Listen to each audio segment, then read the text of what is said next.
Hello everybody, my name is Kara. How's it going? Hope it's going good, cause this is my first Diablo video. Actually, first Diablo video that I'm gonna post on my channel. Now, in this particular video, I'm gonna showcase some items, skills, and aspects that I used for my first build in Diablo 4. Now, as you can see from my character right here, I chose a Necromancer, mostly for the minions that I have right here, my Golem, my Mages, my Reapers, stuff like that. I chose it mostly for the minions so I could lay back and attack with long-range skills from afar. Minions, when I played D3, were busted, but now they're just cannon fodder in D4 with their atrocious AI and low HP and defensive stats. Those can be fixed upon choosing some things that increase minion life and whatnot, like certain Paragon boards that are centered towards your minions and stuff like that, but I don't really do that. That's not how I roll. Most of what I do for my build, once I open this up, is pretty simple.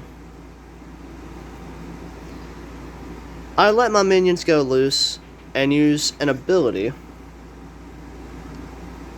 right here called Decompose, which normally only chains to one enemy, right?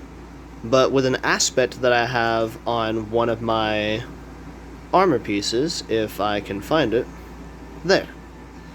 Decompose normally chains up to one enemy at a time, but my version of Decompose chains up to 3 enemies. Now, on to the weapon that I use, which is a unique item. The weapon I use is a two-handed unique weapon that deals increased shadow damage with the skills that I use, with Decompose being one of those skills. The very same weapon also has a chance to proc an effect called Chill, whenever I continuously attack enemies with my darkness skills, right? Proccing multiple chill effects can add a frozen effect on an enemy, or in this case, multiple, since Decompose can hit up to 3 enemies, like Chain Lightning for sorcerers, warlocks, wizards, stuff like that. And while all of this is happening, I can deal increased damage from all of those sources. I can deal increased darkness skill damage, I can deal increased damage to chilled enemies, I can deal increased damage to frozen enemies, all at the same time.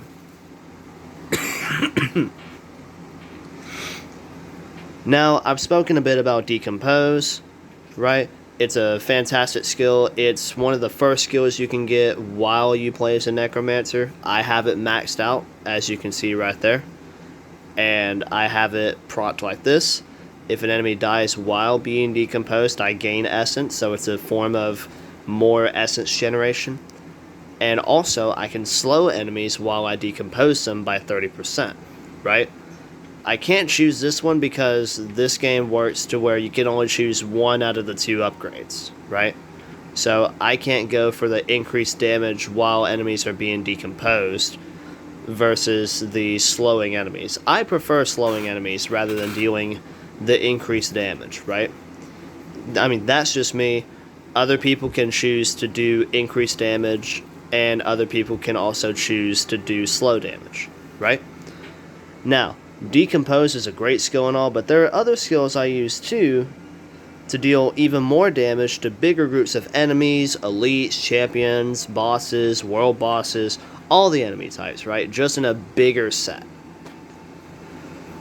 Those skills that I use go as follows.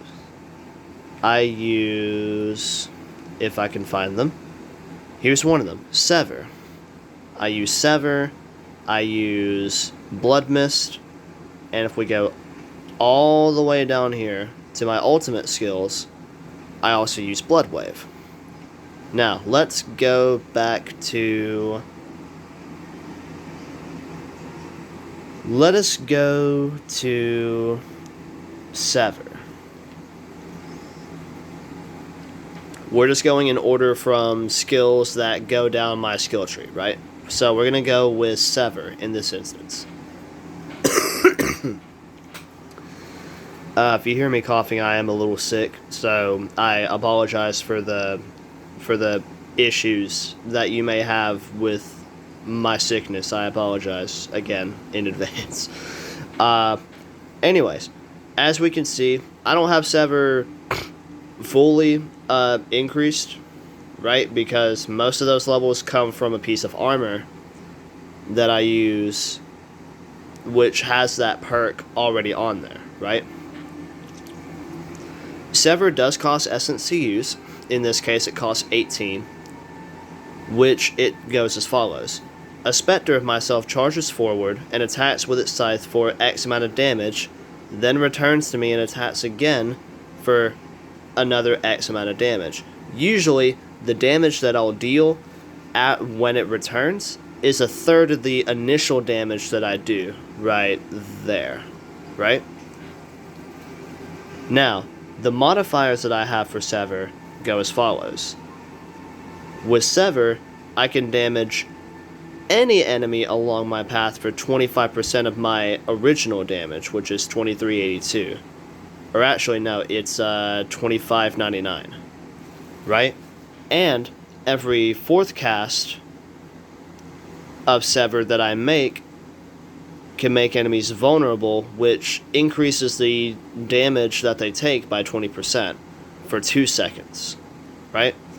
Now there's another portion of Sever that I could have went with, which deals 2% increased damage for each minion I have upon cast, but my version of Sever, I'm usually gonna assume that my minions are gonna die sometime during their battles, so I want to make sure that I, myself, deal more damage to my enemies that I'm fighting while proccing vulnerable, right?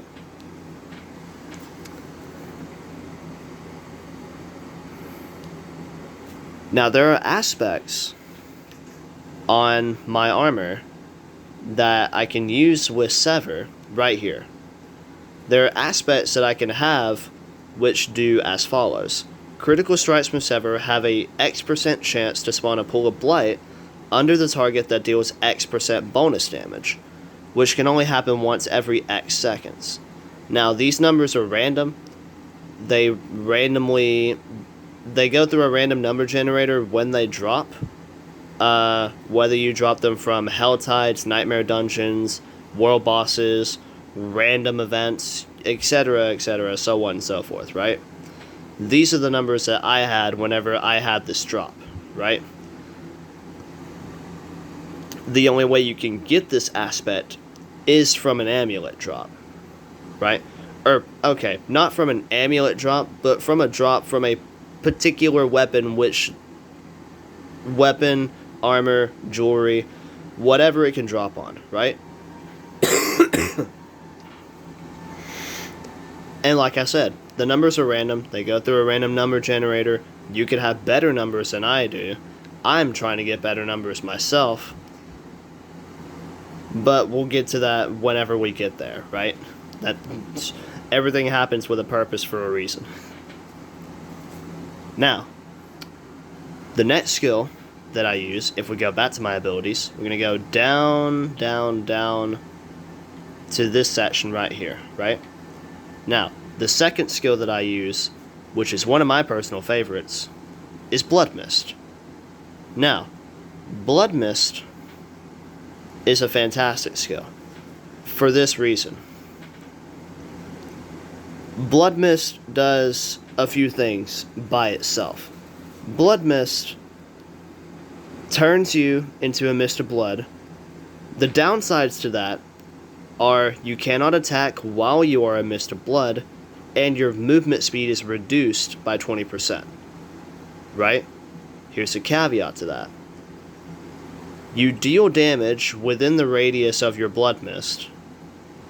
You're immune to damage for 3 seconds in this case, and you also heal for a certain percentage of your maximum life while Blood Mist is active, right?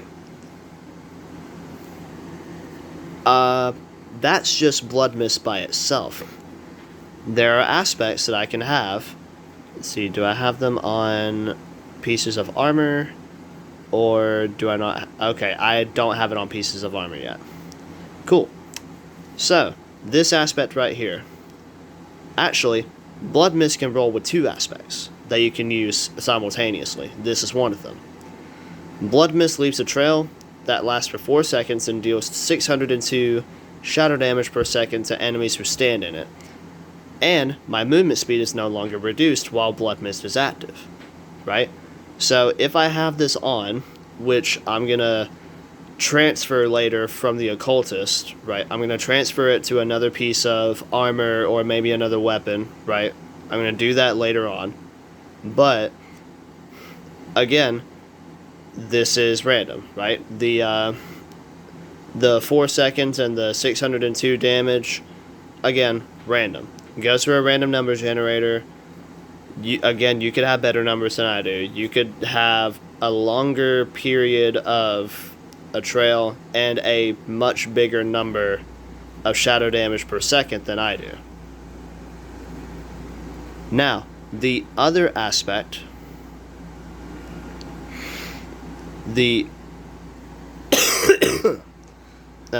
apologies again.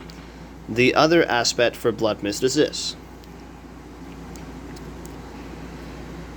Blood Mist, in certain aspects, can trigger a skill called Corpse Explosion. Now, Corpse Explosion, whenever you run over a corpse with Blood Mist, you can detonate it to deal X amount of damage to an opponent, right? Or a volley of opponents. Now, whenever I detonate a corpse with Blood Mist, I can reduce my cooldown by a certain amount of seconds. In this case, it's 0.3. Now, that's Blood Mist, right? If we go back to my abilities, we go further down, we go to my ultimate skills, which are down here, right? Ultimate skills. Now, if you haven't played a Diablo game, ultimate skills are really simple. You can only have one at a time. It's basically like your ult in games like Overwatch, stuff like that, right? Blood Wave. Blood Wave is my ultimate that I use, right? Normally, Blood Wave is a blood skill, as shown by the last box there. It has a fairly long cooldown, and what it does by itself is this. I can conjure up a tidal wave of blood that deals X amount of damage and knocks back enemies, right? Now, the modifiers that I have for Blood Wave do this. I can slow my enemies by 50% for 4 seconds, and I can also create blood orbs as it travels, right? In this case, I create 3 of them when they travel. Now, if we go back to my character, if we actually go to my ring, which I've already imprinted, right, because I had an imprint of the same quality, except everything did much less damage than before, right? But with this imprinted aspect, Bloodstorm and Blood Wave are also darkness skills. So in addition to Blood Wave being a blood skill, I've also created it to where I have it as a darkness skill. It deals shadow damage because it's a darkness skill, and it gains additional effects.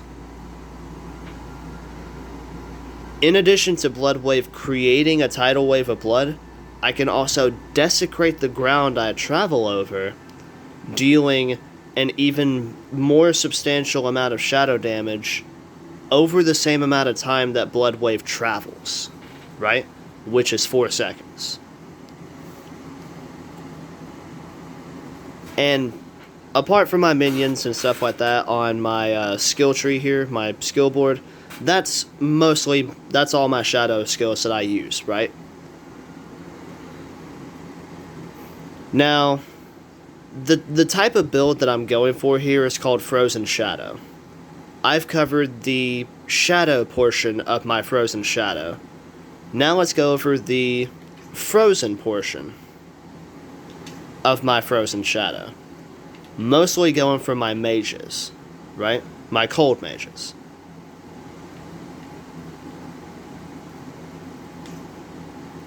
My mages, since they're cold, they'll deal cold damage automatically, right? They'll deal cold damage, frost damage, however you want to say it, right? Now, they too also have an aspect, which I have on my tunic, right? I have it on my chest piece, which goes as follows.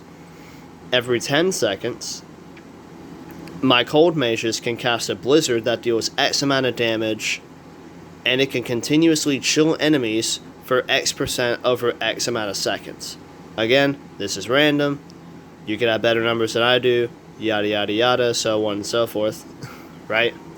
But I have aspects which can help me deal more frozen damage with my mages.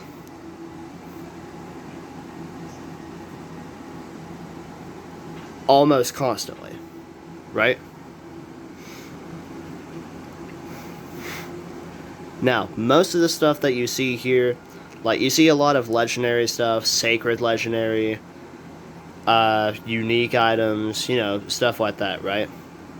Now, I'm also in World Tier 3. I am at the, you could say I'm at the beginning of Endgame, right? Like, I'm only level 52 on this character. I have other characters where I'm like level 60, 70 plus. Stuff like that because I played on early access. But again, most of the stuff that you see here come from endgame. They can drop earlier, but the sacred stuff drops from World Tier 3 only. It has a higher chance of dropping in World Tier 4, but you also have a higher chance of dropping a certain thing called ancestral armor and ancestral weapons and more unique weapons, right? Now, onto the weapon itself, right? Which, like I've said before, I deal increased darkness damage, I deal increased shield damage, I deal more damage to frozen enemies, and I have this substantial cold resistance right here, and its own aspect, which goes as follows. My darkness skills chill enemies for up to 40%, and my lucky hit has a chance to generate additional essence against frozen targets, right? That's after I continuously proc chill effects. Now, like I said before, this weapon that I have is unique, right? This is a unique weapon that can drop only with these types of stats and this specific aspect, right?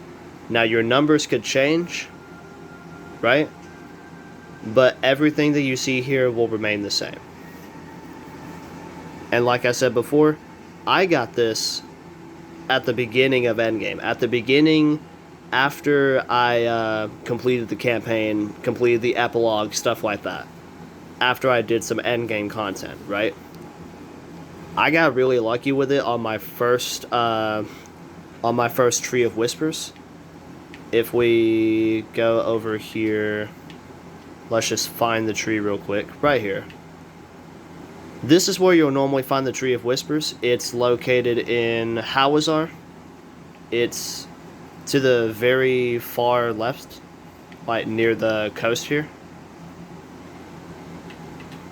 But yeah, I got this on my very first chest whenever I turned in my Grim Favors, right? You might not be so lucky to get the same weapon that I have with the same stats and stuff like that, right? Or you could be luckier than I am and have a better version of the weapon that I use, right? But that's all to be decided by the game and how fate treats you, right?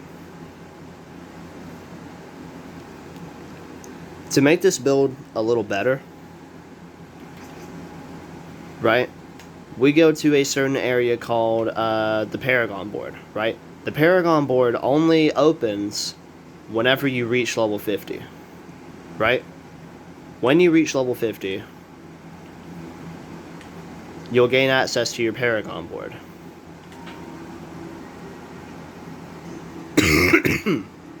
Sorry. The type of Paragon board that I have currently is called the Starter Paragon board. Now, when I go up here, to the board attachment gate, right, I can go here and I can look at the different types of boards that I can pick from. Now, if you're new to Paragon and stuff like that, normally with Paragon you normally start out with a starter board, which you have to complete almost to its entirety before choosing a specific board custom made to what you want to do in the game, right? The one that I'm going to go for is Wither, right? Which goes more for my shadow portion of my Frozen Shadow build, right? Which deals more with willpower, which I'm building into. I build more into willpower, intelligence, dexterity. I basically leave strength alone, right? Strength is useless on a necromancer. Strength is more used on like barbarians, rogues, stuff like that, right? But I'm mostly going for the shadow portion of Wither, right? Now you can see all this stuff gives me extra shadow resistance, shadow damage, damage to afflicted by shadow damage over time, extra shadow damage in particular, shadow resistance, shadow damage, more intelligence,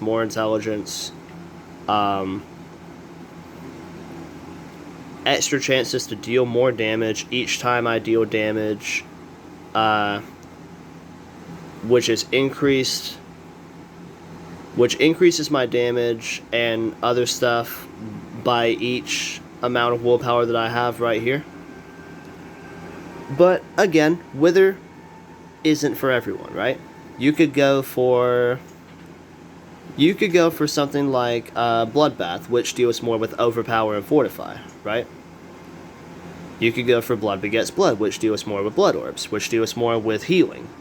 You could go for Bonecraft, which deals more with bone skills and maximum essence. You could go for Sense of Death when you have lots of corpses near you. But, you know, well, okay, lots of corpses and no corpses also, right? Flesh Eater, this deals more with, like, eating corpses and stuff like that to give you more damage. Hulking Monstrosity, that goes for your Golem Boy. Which is my little blood golem out here who's just dancing around, having a good time, all that good shit. That goes more for that. And if we go back to Paragon over here, go back to the board attachment gate. The last one you can get as a Necromancer is Cult Leader, which deals more with all of your minions, like your mages, your reapers, which I have, and then your golem, right? Like I said before, this build isn't for most people. And who knows, I could be the only one that's dealing with cold and shadow damage on a Necromancer, right? With minions also in tow. I'm also tweaking it. My build isn't perfect. I'm not going to say this is a go-to build that you must go for, like other YouTubers are doing, right? I'm still tweaking it every day, right? There are aspects that I need to get that I don't have yet. There are aspects that I need to drop, which I don't have yet. I'm still working on that, right? Again, I'm not going to sit here and tell you that this right here, that Wither, that all of this armor that I have right here, this Paragon, this skill set that I have, I'm not going to say this is a go-to build, right, that you have to go for. Because in Diablo, you can make anything, and I mean anything, work and see results. You see my minions right here? You could go as a Necromancer right now, not have any of these minions, and see results, right? You could just go for your Golem. You could just go for your for yourself as a whole, and see results.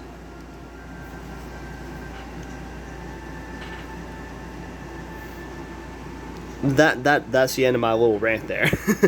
And this is also going to mark the end of my video. I hope you enjoyed. And I hope more people take notice of the build that I'm creating. Like I said, I'll be making constant tweaks to this build when I get the chance, and we'll probably make videos showcasing how all this works, and, you know, extra changes that I make to my build.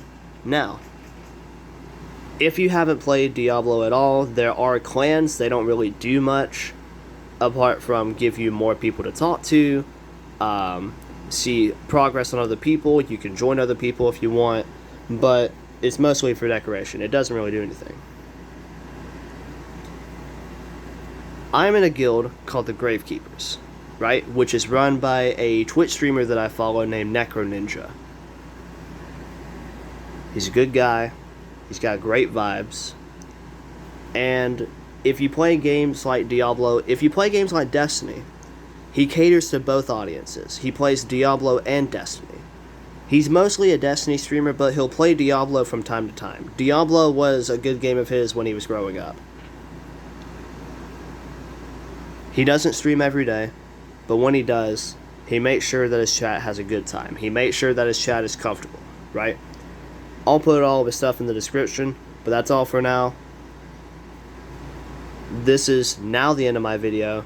I hope to see more of you roam Sanctuary and conquer your inner demons every step you take, and see results every single step of the way. Bye bye.